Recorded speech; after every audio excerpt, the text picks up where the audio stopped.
Everyone, मेरा नाम रमा चौधरी है। मैं एक फोटोग्राफर हूँ। मैं मोस्टली फैशन, पोर्ट्रेट और फाइन आर्ट फोटोग्राफी करती हूँ मुंबई शहर में। इस वीडियो में मैं आपको बताना चाहती हूँ थोड़ी बहुत इंफॉर्मेशन फोटोग्राफी के बारे में, और एक अच्छी फ़ोटो लेने के लिए आपके साथ थोड़े टेक्निकल रूल्स मैं शेयर करूँगी जो आप कर सकते हैं। तो फोटोग्राफी बहुत टाइप्स के होते हैं, मतलब तरह तरह के फोटोग्राफर होते हैं। एक पहला होता है फूड फोटोग्राफर, जो जैसे रेस्टोरेंट्स और सबके लिए काम करते हैं, उनका खाना शूट करते हैं और फिर वो रेस्टोरेंट्स वो फोटोज़ अपने वेबसाइट पर, अपने फेसबुक, सोशल मीडिया, अपने मेन्यूज़ पे वो सब यूज़ करते हैं। फिर है एडवर्टाइजिंग फोटो। ये आपने बहुत देखा होगा रास्तों पर, वो बड़े बड़े होर्डिंग जो आप देखते हैं। फिर आप जब दुकानों में जाते हैं तो वो बड़े बड़े तस्वीरें जो आप देखते हैं वो सब एडवर्टाइजिंग फोटोग्राफी में आता है। फैशन फोटोग्राफी जो होता है, आप देखते हैं सब जो मैगजीन्स रोज़ फैशन की, फेमिना, कॉस्मो और वो सब, और फैशन डिज़ाइनर्स को जो कपड़े बनाते हैं उनके लिए फैशन फोटोग्राफी होता है। वेडिंग फोटोग्राफी तो आपको पता ही होगा क्या है। एक लास्ट होता है डॉक्यूमेंट्री फोटोग्राफी। ये जो हम रोज़ देखते हैं टीवी पर, न्यूज़ पर, न्यूज़पेपर में जो हम देखते हैं वो डॉक्यूमेंट्री फोटोग्राफी का काम। इन सब अलग अलग टाइप्स के जो फोटोग्राफी मैंने आपको बताए हैं, अगर आपको इनमें किसी स्पेसिफिक वाले में इंटरेस्ट है तो अब आप गूगल और यूट्यूब पे जाएंगे तो बहुत भर के इन्फॉर्मेशन है। इस पे बहुत ट्यूटोरियल्स और वीडियोस हैं, तो आप समझ सकते हैं और इसके बारे में। तो फोटोग्राफी के बारे में सबसे पहली चीज़ जो हमें समझनी है वो है लाइट। लाइट के बिना हम फोटोग्राफी कर नहीं सकते। फोटोग्राफी का नाम भी एक्चुअली ग्रीक लैंग्वेज से आता है, जिसमें फोटो का मतलब होता है लाइट और ग्राफी का मतलब होता है ड्राइंग। तो ड्राइंग विद लाइट, और लाइट के साथ साथ हमें समझना है ऑल्सो शैडो। एक अच्छी फोटोग्राफ में लाइट और शैडो दोनों का एक बैलेंस होता है, क्योंकि ये आपके फोटो को डेप्थ देता है, आपके फोटो में लेयर्स ऐड करता है। तो एक सेपरेशन हो जाता है, जैसे फोरग्राउंड, मिड ग्राउंड, बैकग्राउंड का एक सेपरेशन आ जाता है। नहीं तो फोटो थोड़ी फ्लैट पड़ जाती है। और ऐसा नहीं है कि फ्लैट फोटो अच्छी नहीं होती, लेकिन पहले हमें सब रूल्स समझ लेने हैं कि लाइट और शैडो ये सब कैसे काम करते हैं, और फिर ये सब रूल्स हम ब्रेक कर सकते हैं। तो लाइट और शैडो को हम कैसे समझें? हम इसे ऑब्जर्व करते हैं। तो आप ऑब्जर्व कीजिए अपने घर पे कि मेरे किचन में लाइट कितने बजे आती है, कितने बजे जाती है, घर की कौन सी खिड़की में से कब लाइट आती है, जाती है। आपके घर के हर कोने में कुछ ना कुछ लाइट दिन में तो पहुंचती ही है। तो ये सब नोटिस कीजिए आप, कि आपका सबसे पहला सब्जेक्ट जो है फोटो में वो है लाइट। तो जब भी आप बैठे हैं घर पे, या जब भी आप रास्ते पे भी चल रहे हैं, तो आप नोटिस कीजिए कि मेरे एनवायरनमेंट में लाइट क्या कर रही है। ये लाइट मेरे एनवायरनमेंट को कैसे अफेक्ट कर रही है।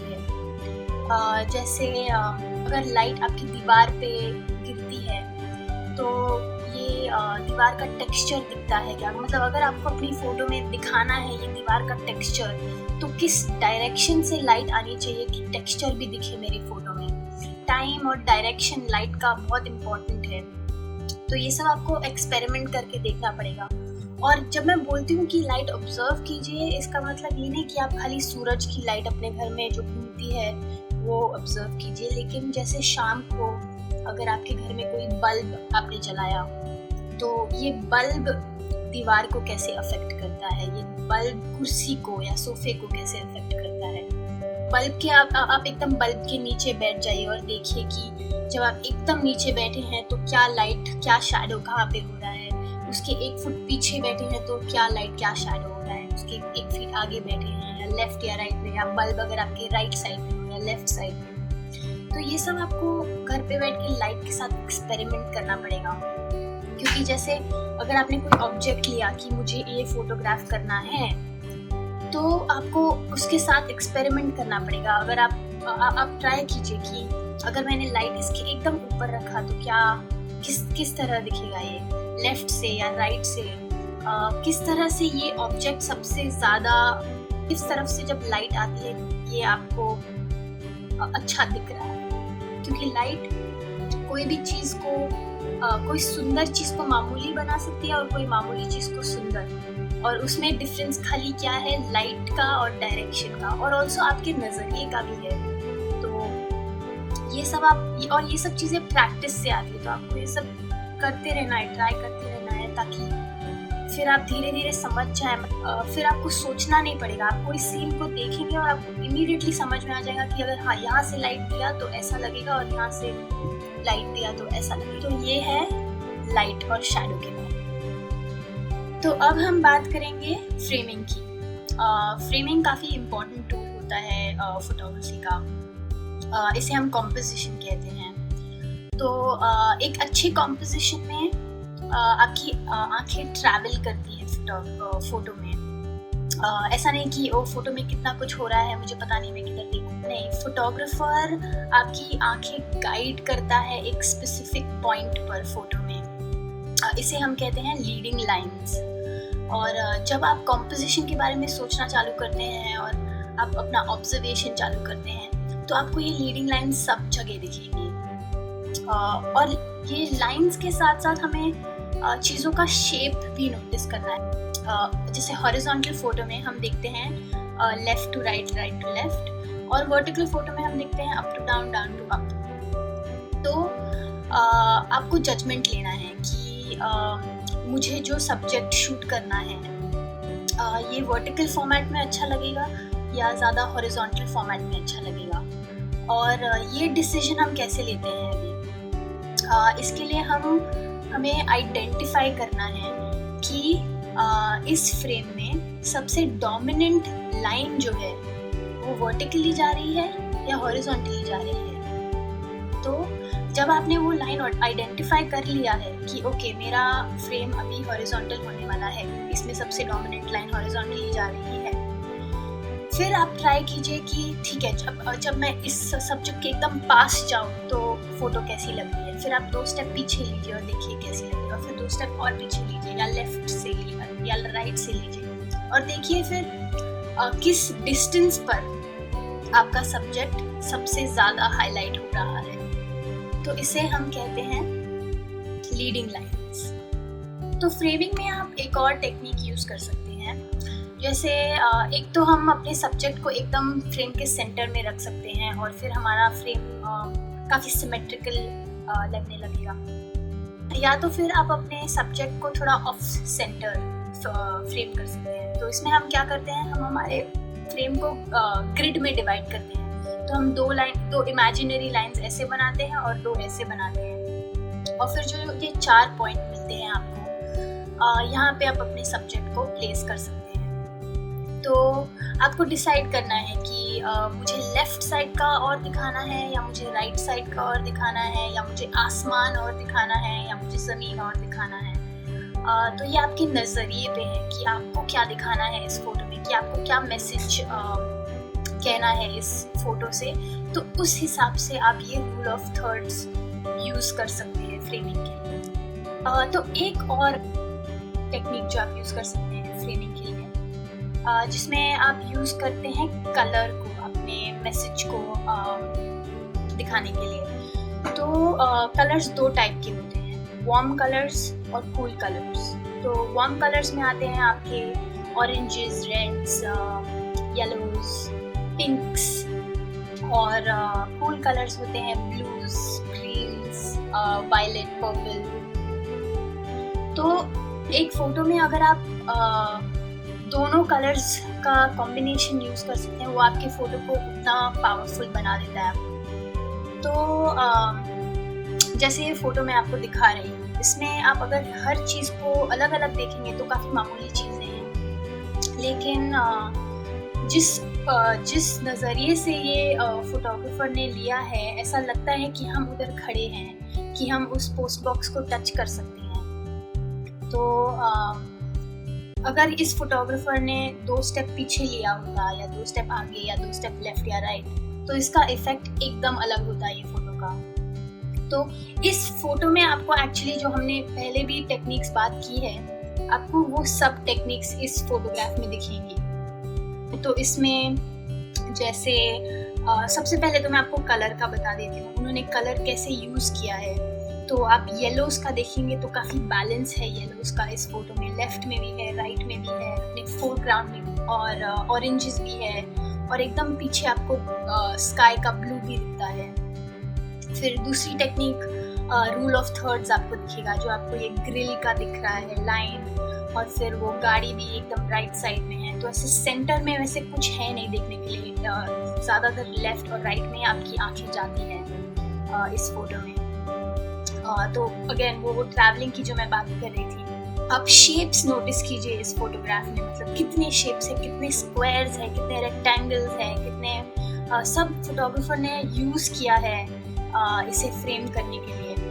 और एक और चीज़ जो आपको इसमें दिखेगी वो है सेपरेशन, जिसकी मैं बात कर रही थी। इस फोटो में काफ़ी डेप्थ है, इसमें एक सेपरेशन है कि फोरग्राउंड है, ये मिड ग्राउंड है और ये बैकग्राउंड है। तो आपको दिख रहा है ये फोटो में कि ये काफ़ी दूर तक जाता है। तो इसीलिए मुझे आपको ये फोटो दिखाना था, क्योंकि इसमें सब टेक्निक्स काफ़ी अच्छी तरह यूज़ की गई है। और तो इसीलिए जब भी आप फ्रेम कर रहे हैं एक फ़ोटो को, तो आप पूछिए अपने आप से कि क्या ये जो फ्रेम मैं ले रहा हूँ, क्या इस सब्जेक्ट के लिए क्या ये सबसे बेस्ट फ्रेम है। इसीलिए आपको ट्राई करना चाहिए, थोड़ा आगे जाके, पीछे जाके, लेफ्ट जाके, राइट जाके, सब। तो आपको सबसे अच्छा, मतलब जो आपका सब्जेक्ट हाईलाइट हो रहा है, तो इसी तरह से आपको मिलेगा प्रैक्टिस करके। सब ट्रायल एंड एरर करके ही ये आदत होती है। आपको अपनी आंखों को ट्रेन करना पड़ेगा ये सब चीज़ें देखने के लिए। और जितना आप शूट करेंगे घर पे या बाहर जाके, वैसे वैसे आपकी आंखें ऑटोमेटिकली ये सब चीज़ें नोटिस करने लगेंगी। आपको ऐसा ट्राई नहीं करना पड़ेगा कि मैं इधर से ट्राई करूँ या इधर से ट्राई करूँ, आपको सब ऑटोमेटिकली दिखने लग जाएगा। ऐसे आप सब चीज़ें फ्रेम्स में दिखने लगेंगी। तो अब हमने समझ लिया है कि लाइट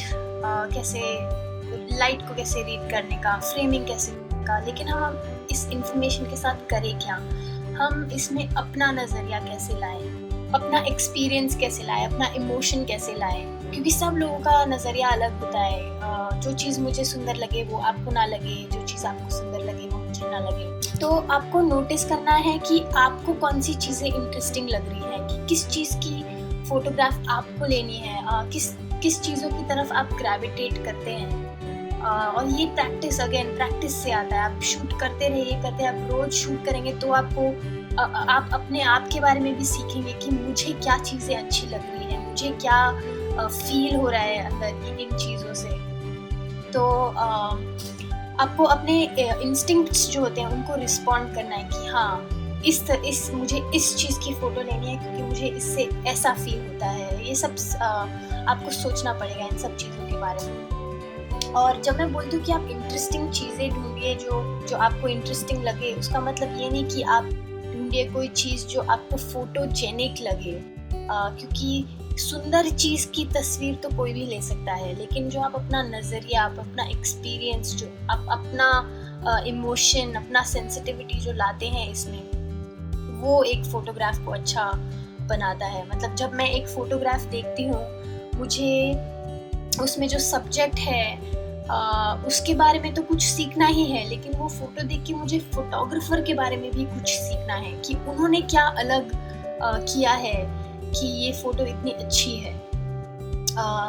तो ये हम कैसे करते हैं, मतलब आप नोटिस कीजिए, जैसे अपने घर पे अगर आपको अपने मम्मी पापा, भाई बहन, किसी की भी फ़ोटो लेनी हो, तो आप उनको भी नोटिस कीजिए। आप नोटिस कीजिए कि वो क्या करते हैं, क्या सोचते हैं, वो घर में कैसे घूमते हैं, वो जब सोते हैं तो उनके बेड साइड में क्या चीज़ें पड़ी रहती हैं, जब कैमरा उनके सामने नहीं है तब वो क्या करते हैं। क्योंकि हमारी आदत होती है जब हमारे सामने कैमरा आ जाता है तो हम थोड़ी एक्टिंग करते हैं, क्योंकि हमें चाहिए कि कैमरा के सामने हम एकदम खुश दिखे, हमें बहुत मज़ा आ रहा है, हमें हमारा बेस्ट साइड दिखाना है कैमरे को। लेकिन एज अ फोटोग्राफर आपको उससे और डीप जाना है। मतलब ये आपको जैसे जब भी वो पर्सन अकेले हो, जब भी उनको कोई देख नहीं रहा है, तब वो क्या कर रहे हैं, वो फोटोग्राफर को कैप्चर करना है। तो तो वो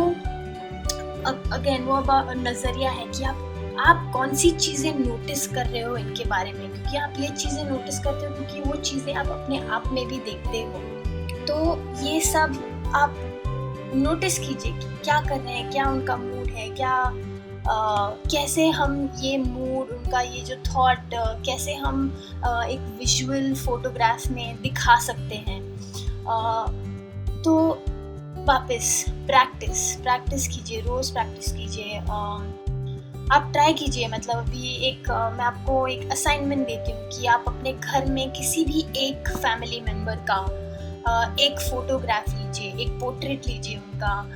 इस फोटो से हमें कुछ सीखना चाहिए उनके बारे में, और वो कुछ भी हो सकता है, उनका कोई इमोशन, उनका कोई थॉट, उनकी कोई चीज़ उनके साथ में हो, कुछ भी हो सकता है। तो इस फोटोग्राफ को देख के हमें आपके बारे में और आपके फैमिली मेम्बर के बारे में, दोनों के बारे में कुछ सीखना चाहिए। और आई होप कि आप जितने भी टूल्स हमने आज सीखे हैं आपको थोड़ा समझ में आया, जो मैंने ट्राई किया आपको समझाने को। तो ये आप कीजिए घर पे, ऑब्जर्व और एक्सपेरिमेंट कीजिए, सब डिफरेंट एंगल्स ट्राई कीजिए, डिफरेंट लाइट टेक्निक्स ट्राई कीजिए और देखिए कि क्या हो रहा है, कैसी आ रही है फोटोज, इनको कैसे बेटर बना सकते हैं। तो रोज़ आपको ये सीखना है। और अगर आपको और इन्फॉर्मेशन चाहिए तो यूट्यूब पे तो काफ़ी मिलेगा। आप अगर आपको रूल ऑफ थर्ड्स के बारे में जैसे और सीखना है तो इसके काफ़ी वीडियोस मिलेंगे आपको यूट्यूब पे। और अगर आपको लीडिंग लाइंस के बारे में एग्जाम्पल्स देखने हैं और तो आप लीडिंग लाइंस टाइप करेंगे तो बहुत तरह के एग्जाम्पल्स आएंगे। तो आई होप आपको ये इन्फॉर्मेशन यूज़फुल लगे और आई होप आप ये सब इन्फॉर्मेशन लेकर काफ़ी अच्छे फ़ोटोज़ लें अपने फैमिली के और हमें भेजिए। Best of luck to all of you and thank you. आप सभी बच्चों से यह अनुरोध है कि आप भी इस प्रतियोगिता में हिस्सा लीजिए और अपनी एंट्रीज को हमारे पास भेजिए। आप अपनी एंट्रीज हमें 3 तरीकों से पहुंचा सकते हैं। पहला, व्हाट्सएप द्वारा इस नंबर पर भेज सकते हैं। नंबर है 9321961744 9321961744। दूसरा, आप हमें ईमेल भी कर सकते हैं इस मेल आईडी पे BEPCDBPROGRAM@gmail.com, या आप हमें डाक के माध्यम से भी अपनी एंट्रीज भेज सकते हैं इस पते पर।